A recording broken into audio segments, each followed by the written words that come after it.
Welcome to mind blowing classes. तो कैसे हैं आप लोग?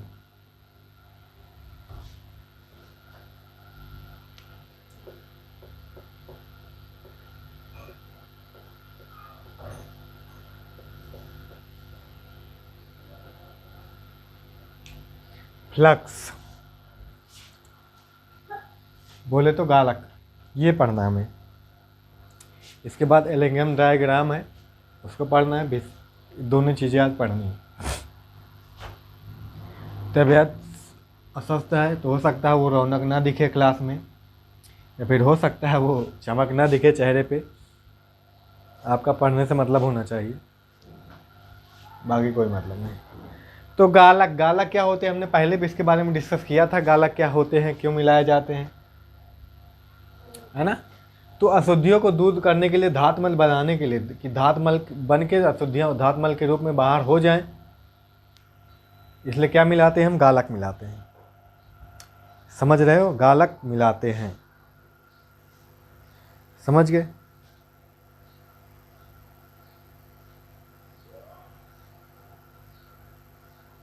अशुद्धि और गालक मिलकर क्या बना लेते हैं? धातमल। ठीक है, समझ गए?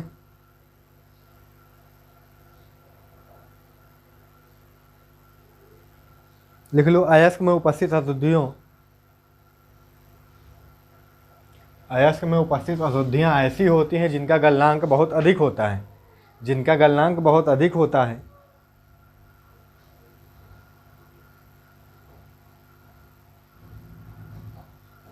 गालक के द्वारा इन अगलनीय, भाई गलनांक अधिक होगा तो अगलनीय होंगी ना, आसानी से गलेंगी नहीं। समझ रहे हो ना। तो गालक के द्वारा इन अगलनीय अशुद्धियों को धातमल, धातमल को स्लैग बोलते हैं इंग्लिश में। क्या बोलते हैं? स्लैग। धातमल के रूप में अलग कर दिया जाता है। तो कहने का मतलब क्या हुआ? तो गालक वह पदार्थ हैं, इस गालक वह पदार्थ हैं जो अयस्क में उपस्थित अगलनीय अशुद्धियों को दूर करने के लिए प्रयोग किए जाते हैं। गालक दो प्रकार के होते हैं। तो अर्थात लिख सकते हो, अर्थात गालक वह पदार्थ हैं जो अयस्क में उपस्थित अशुद्धि को दूर करने में प्रयुक्त किए जाते हैं। समझ गए बच्चा जी? समझ गए? अब आगे लिख लो, गालक दो प्रकार के होते हैं। गालक दो प्रकार के होते हैं। गालक दो प्रकार के होते हैं।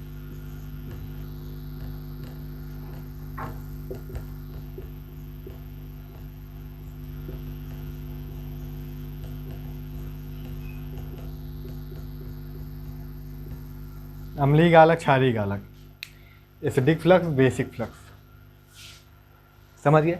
पहले हेडिंग डाल लो अम्लीय गालक, पहले हेडिंग डाल लो अम्लीय गालक। ठीक है, पहले हेडिंग डाल लो। अच्छा,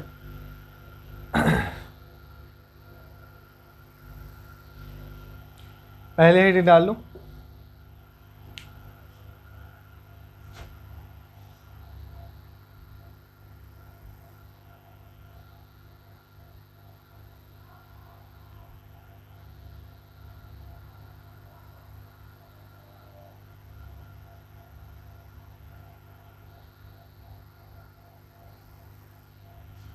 लिख लो, जब अयस्क में उपस्थित अशुद्धि, जब अयस्क में उपस्थित अशुद्धि क्षारीय प्रकृति की होती है, क्षारीय प्रकृति की होती है, तो उन्हें दूर करने के लिए अम्लीय गालक, अम्लीय गालक प्रयुक्त किया जाता है।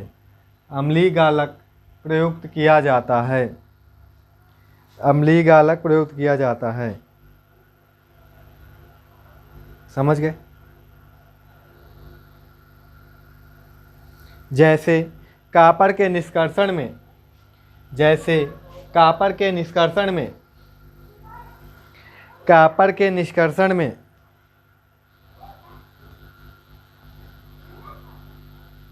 अयस्क में उपस्थित, अयस्क में उपस्थित FeO फेरस ऑक्साइड की अशुद्धि को दूर करने के लिए अम्लीय गालक SiO2 का उपयोग, SiO2 का उपयोग किया जाता है या प्रयुक्त किया जाता है, जो भी कहो। तो ये Fe हो जाएगा और Si और O3 ये धातुमल बनाएगा, स्लैग बनाएगा, ये धातुमल के रूप में बाहर निकल जाएगा। हो गया, हो गया। फेरस सिलिकेट बोलते हैं इसे, इसको। यहाँ पे इस सिलिका का ऑक्साइड है, ठीक है, ये अशुद्धि हम मिली थी उसमें, और ये फेरस सिलिकेट या धातुमल के रूप में बाहर निकल जाता है। हो गए। अब हेडिंग डाल लो, क्षारीय गालक, बेसिक गालक।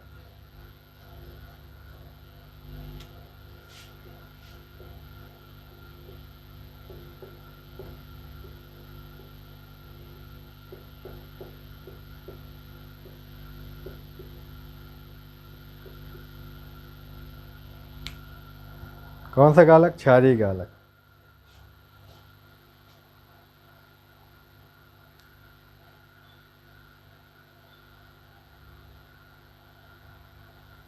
ठीक।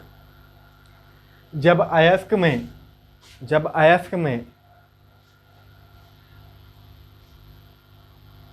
जब अयस्क में अम्लीय अशुद्धि उपस्थित होती है, जब अयस्क में अम्लीय अशुद्धि उपस्थित होती है, तो उसे दूर करने के लिए, तो उसे दूर करने के लिए क्षारीय गालक प्रयुक्त किया जाता है, क्षारीय गालक प्रयुक्त किया जाता है।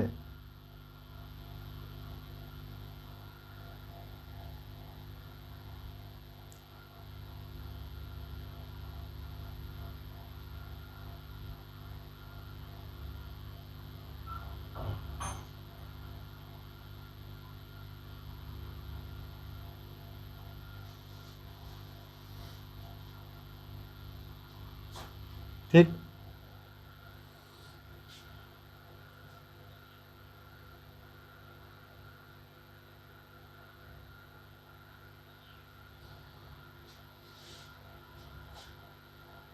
ठीक।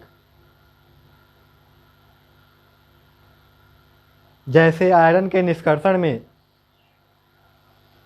जैसे उदाहरण लिखो, जैसे आयरन के निष्कर्षण में SiO2 की अशुद्धि, SiO2 की अशुद्धि उपस्थित रहती है, जिसे दूर करने के लिए लाइमस्टोन CaCO3, लाइमस्टोन CaCO3 प्रयुक्त करते हैं, प्रयुक्त करते हैं। तो क्या बना लेंगे? धातुमल बनाएगा CaSiO3 प्लस कार्बन और ऑक्सीजन, कार्बन डाइऑक्साइड बना के निकल जाएगा। समझ गए? हो गया ये, हो गया ये। ठीक है।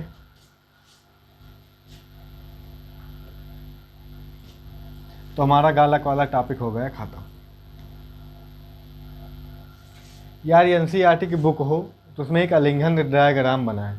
पेपर के लिए, बोर्ड के लिए तो वैसे इंपॉर्टेंट नहीं है, बोर्ड के लिए इसमें से पूछा नहीं जाता, ठीक है। पर मेरी इच्छा है पढ़ा ही दो तो थोड़ी बड़ी जानकारी दे ही देता हूँ, या आपको थोड़ा सा आइडिया तो हो जाए ये है क्या, सिलेबस में है तो है क्या।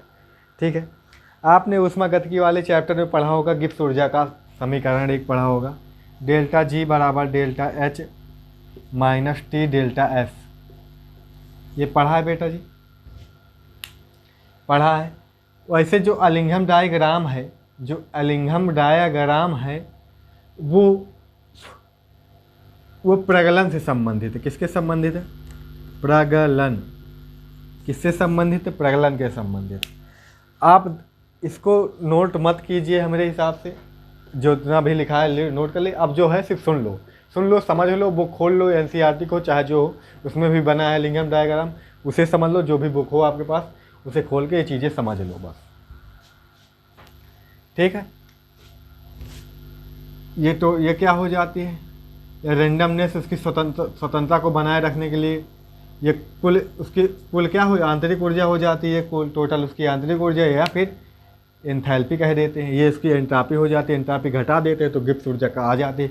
गिब्स ऊर्जा क्या है, जो उसकी रेंडमनेस, उसको कार्य करने के लिए जितनी ऊर्जा की आवश्यकता होती है वो उसकी गिब्स ऊर्जा होती है। ये सब कुछ आपने ऊष्मागतिकी वाले चैप्टर में पढ़ा है, ऊष्मागतिकी वाले में पढ़ा है, समझ गए।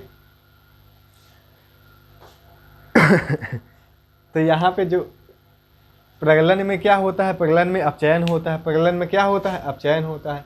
अपचयन होता है तो यहाँ पे हमें हीट करना पड़ता है।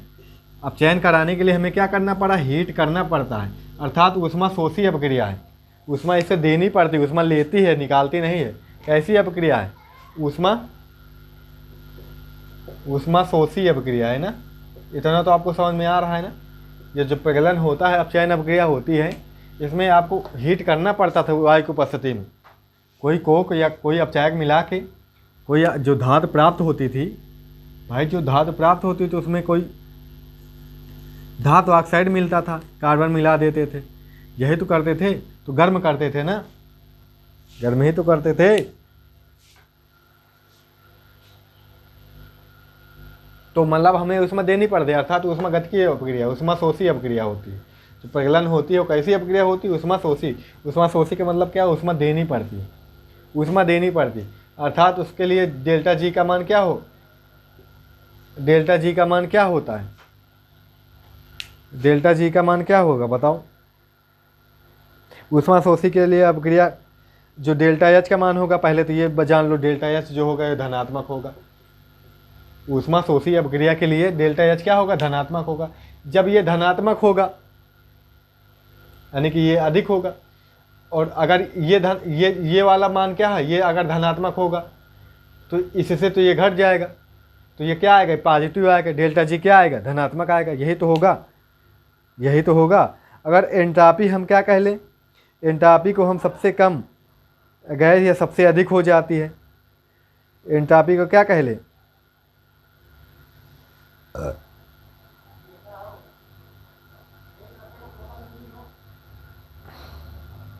एंट्रापी का मान क्या हो जाए यहाँ पे, एंट्रापी का मान बेटा जी इस वाली ऊर्जा से भी ज़्यादा हो जाए, जो एंथैल्पी है इससे भी ज़्यादा हो जाए एंट्रापी का मान, तभी गिब्स ऊर्जा यहाँ पे माइनस हो सकती है। क्योंकि गिब्स ऊर्जा माइनस होगी तो ये निगेटिव होगी, तो क्या पता चलेगा, तभी अपक्रिया स्वतः हो सकती है।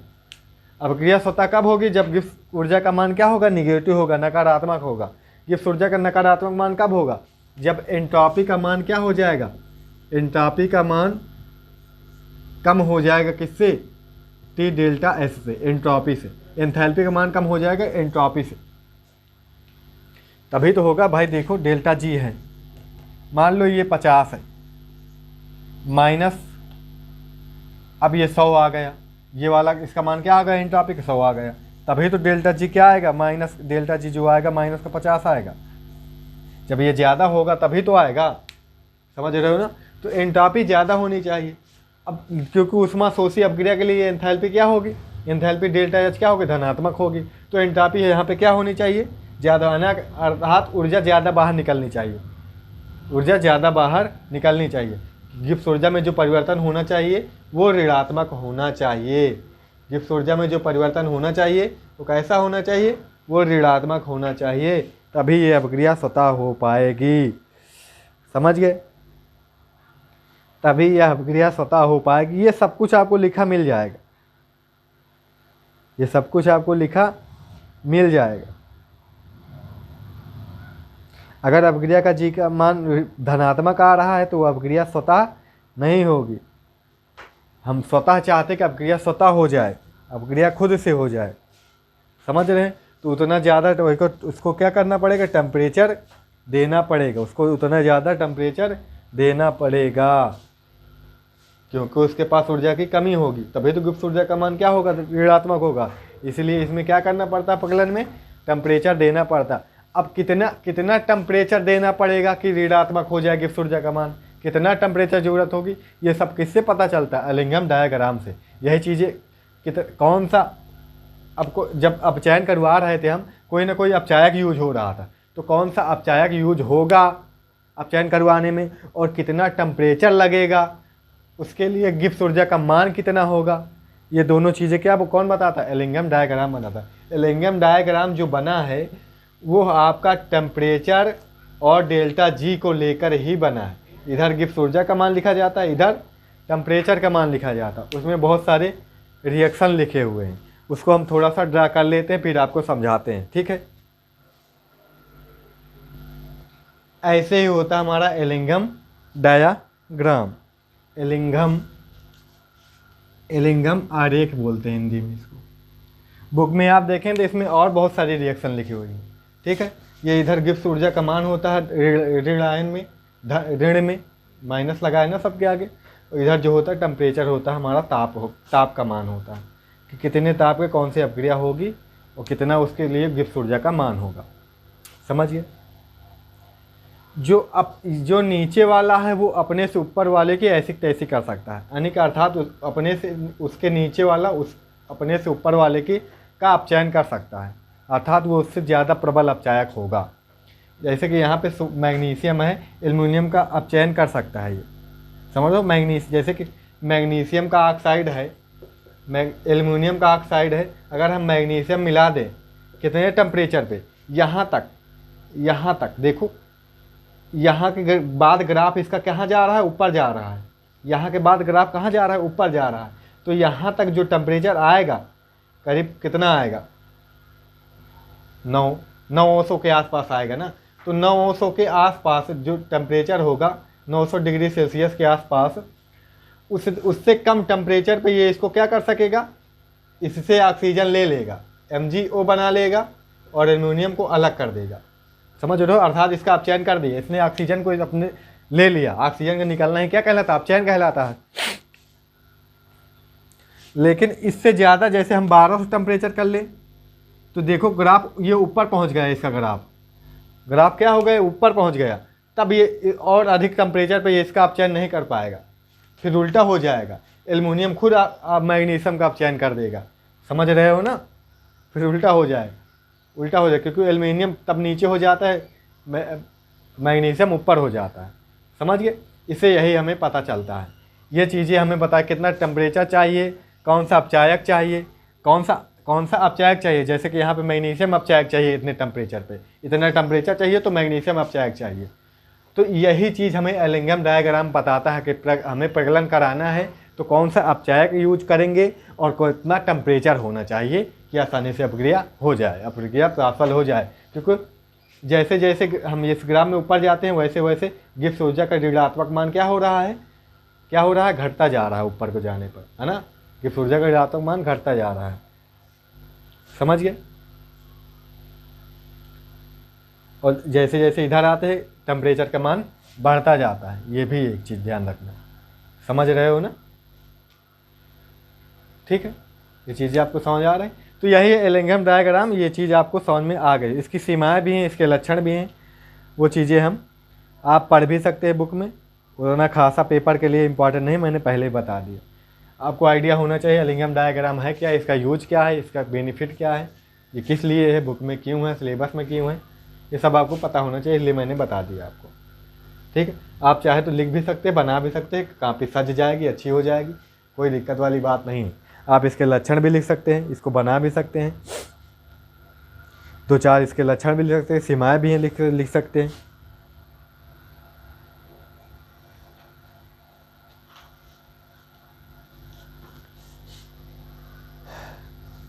कह रहा है, क्वेश्चन है, ऊष्मागतिकी के अनुसार संभव होते हुए भी व्यवहारिक रूप से एल्युमिनियम के धातु कर्म में मैग्नीशियम धातु का उपयोग एल्युमिना के अपचयन में नहीं किया जाता। क्यों?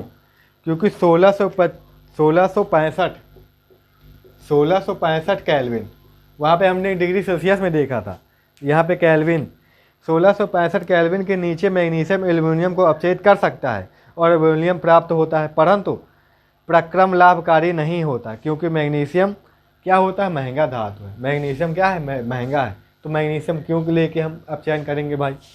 इसका यही जवाब हो जाता है। ठीक है, इसके नीचे हालांकि कर देता है आप चयन, लेकिन मैग्नीशियम महंगा भी पड़ता है, इसलिए हम मैग्नीशियम का नहीं करते। समझ गए? ये हो जाता है। ठीक है,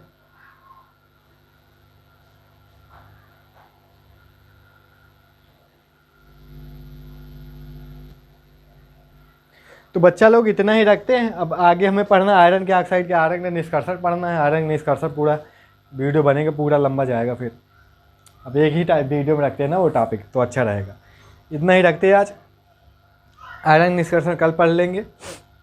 आयरन के बाद थोड़ा जिंक का छोटा सा है, फिर कॉपर का है, फिर क्या है, एल्युमिनियम का है। इतने निष्कर्षण हमें पढ़ने हैं, तो पढ़ लेंगे, 3-4 दिन में ख़त्म हो जाएगा, कोई दिक्कत वाली बात नहीं। तो आज हो गया है फ्राइडे। कल हम आपको कैसे करा देंगे, इसका करवा देंगे हम। आयरन वाला कल पूरा ख़त्म हो जाएगा, चाहे 40 मिनट की वीडियो बनाना पड़ेगा। आयरन वाला हम कल ख़त्म कर देंगे ना। आयरन वाला ख़त्म करके फिर आगे बढ़ जाएंगे फिर। चलो ठीक है, मिलते हैं अगली वीडियो में फिर। Thank you so much, love you to all. ख्याल रखो, लिखते जाओ, पढ़ते जाओ, कोई दिक्कत नहीं। जो मेहनत करे वो आगे बढ़ेगा, जो नहीं करेगा वो सीधी बात घुसेड़ा खाएगा अब की बात। ठीक है, आपकी पढ़ाई वढ़ाई हो नहीं रही सबकी सही से। कोचिंग करोगे बाद में, सोच रहे हो कोचिंग कर लेंगे, तो कोचिंग में कहाँ घंटा कर लोगे? कोचिंग में पूरा करवा देंगे, कहाँ अब टाइम बचेगा उतना कोचिंग में? अभी कोई गारंटी भी नहीं, अभी जुलाई में खुलेगी स्कूल। अब तो अभी भी शंका हो गई। कोरोना 4 लाख पहुँच गए, 4 लाख पहुँच गए आज। ठीक है, 5 लाख पहुँचेंगे, अब लाखों में बढ़ रहे हैं। अब तो 10-10 दिन में लाख पहुँच रहे हैं। ठीक है, अब क्या बताएं, मैं बहुत बुरी हाल होने वाली है। चलो ठीक है, thank you so much. Class बनाए रखो, वीडियो शेयर करते रहो। जो पढ़ने वाला हो पढ़ देगा। जुलाई से फिलहाल बच्चे जगेंगे, जुलाई से पढ़ेंगे। फिलहाल नहीं जगते फिर साले सोते रहेंगे, गधे क्या करना है। Thank you so much, bye bye.